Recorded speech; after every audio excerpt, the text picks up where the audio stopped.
மத்தியில் பாஜக, மாநிலத்தில் பாமக.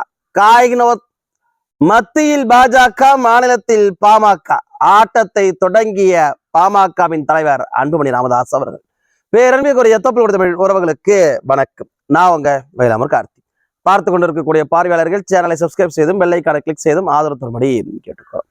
2026 திமுக அதிமுகவை துரத்தி அடிச்சுட்டு பாமக பாஜக கூட்டணி ஆட்சிக்கு வரப்போகுதுன்னு சொன்னா ஒரு பிரிவினர் மகிழ்ச்சி அடைகிறாங்க. இன்னும் ஒரு அல்லக்கை கூட்டம் எல்லாம் எப்படிங்க அதெல்லாம் சாத்தியன்னு கேட்குது. திருட்டு ரயிலேறி வந்தவங்க நாட்டை ஆள்கின்ற போது, நடிச்சுக்கிட்டு இருந்தவங்க நாட்டை ஆள்கின்ற போது, மக்களின் உரிமைக்காக போராடுறவங்க ஏன் நாட்டை ஆள முடியாது? என்ன அது கேனப்பய மாதிரி இருக்கு. தமிழரே இல்லாதவங்க நாட்டை ஆள்கின்ற போது ஒரு பச்சை தமிழன் ஏன் நாட்டை ஆள முடியாது? ஒரு விழுக்காடு 2 விழுக்காடு கூட இல்லாத சமூகத்தவர்கள்லாம் இந்த நாட்டை ஆளுகின்ற போது, பிற்படுத்தப்பட்ட பட்டியல் சமுதாயத்தை சேர்ந்த இந்த மண்ணின் பூர்வகுடிகள் ஏன் இந்த நாட்டை ஆளக்கூடாது? அதைத்தான் 2026 நடக்க போகுது. இந்த தேர்தல் பிரச்சாரம் நடந்து முடிந்த நாடாளுமன்ற தேர்தல் பிரச்சாரத்துல ஒண்ணு கவனிச்சிங்களா? எப்பயுமே இத்தனை ஆண்டுகளாக தேர்தல் வந்தா திமுகவும் அதிமுகவும் பரஸ்பரம் மாறி மாறி குற்றச்சாட்டுகளை அடிக்கி பிரச்சாரம் பண்ணிப்பாங்க. ஆனா இந்த தேர்தல்ல திமுக அதிமுக ரெண்டும் ஒன்னா சேர்ந்துக்கிட்டு பாமக பாஜகவுக்கு எதிராக பிரச்சாரம் பண்ணுச்சு. அதற்கான காரணம், இந்த மண்ணுல ஒரு மாற்றம் நடக்க போவது உறுதி என்பதை உணர்ந்துதான் ஸ்டாலினும் எடப்பாடி பழனிசாமியும் அலறி அடிச்சுக்கிட்டு அப்படியான பிரச்சாரத்தை கையில் எடுத்தாங்க.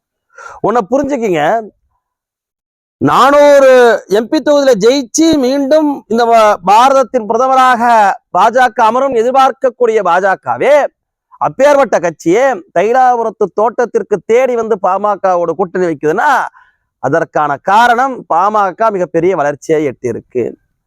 திராவிட இயக்கங்கள் தேவையில்லை, தமிழ்நாட்டிற்கு வளர்ச்சி தான் முக்கியம் என்று நினைக்கக்கூடிய புதிய சிந்தனை வாக்காளர்கள் பாமகவின் பக்கம் திரும்பி இருக்கிறாங்க. உண்மைதானே? கொஞ்சம் உணர்ந்து பாருங்க, கொஞ்சம் யோசிச்சு பாருங்க. பல மாநிலங்கள்ல ஆட்சி செய்யக்கூடிய பாஜக, தமிழ்நாட்டுல திராவிட இயக்கங்களை துரத்த துடிக்கக்கூடிய பாஜக இந்த முடிவை எடுப்பதற்கான காரணம் பாமக திமுக அதிமுக விட பலம் வாய்ந்த கட்சி என்பதுதான். சரி, பாமக இப்பதான் இந்த மாதிரியான முன்முயற்சி எடுக்குதா? இல்லையே. 91 தனிச்சு நின்னாங்க. 96 திமுக அதிமுக இல்லாத ஒரு பெரும் கூட்டணியை உருவாக்கினாங்க.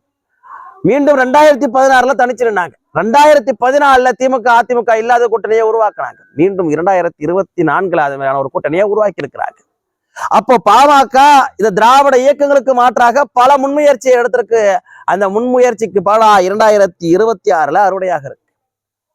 எப்படிங்க இதெல்லாம் சாத்தியமாகும்? எப்படி சாத்தியப்படுத்த போறாங்க அப்படின்னு கேட்டா நிச்சயமா சாத்தியமாகும். நடந்து முடிந்த நாடாளுமன்ற தேர்தல்ல பாமக குறைந்தபட்சம் 4 நாடாளுமன்ற தொகுதியில வெல்லும் என்று கருத்து கணிப்புகள் வெளியாகுது. இதுவே மிகப்பெரிய மாற்றம் தான். திமுக அதிமுக இல்லாத ஒரு அணி இல் இருக்கக்கூடிய பாமக 4 தொகுதிகளை வெல்லும். பாஜக பாமக கூட்டணி குறைந்தபட்சம் 2 இலக்குகளான தொகுதிகளை வெல்லக்கூடிய வாய்ப்புகள் இருக்குன்னு சொல்லுகின்ற பட்சத்துல அப்போ அங்கவே திமுக அதிமுகவுடைய வீழ்ச்சி தொடங்கிடுச்சு. பாமக சார்பாக 1க்கும் மேற்பட்டவர்கள், அதாவது 2 பேர் கூட மத்திய அமைச்சரவையில் இடம்பெறலாம் என்று எதிர்பார்க்கப்படுது.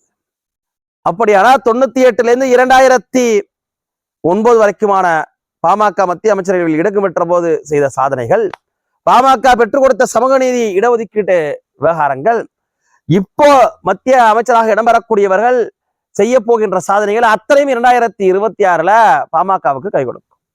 அத்தோடு மட்டுமல்ல, இப்ப திமுகவும் அதிமுகவும் 2026 மக்களை சந்திச்சு ஓட்டு கேட்கறதற்கும், மத்தியில ஆளும் கட்சி கூட்டணியில் இருக்கக்கூடிய பாமக சந்திச்சு ஓட்டு கேட்பதற்கும் வேறுபாடுகள் இருக்கு. அத்தோடு இப்பவே வேலையை தொடங்குவதற்கான காரணம், இன்னும் சில மாதங்கள்ல உள்ளாட்சி தேர்தல் நடக்க இருக்கு.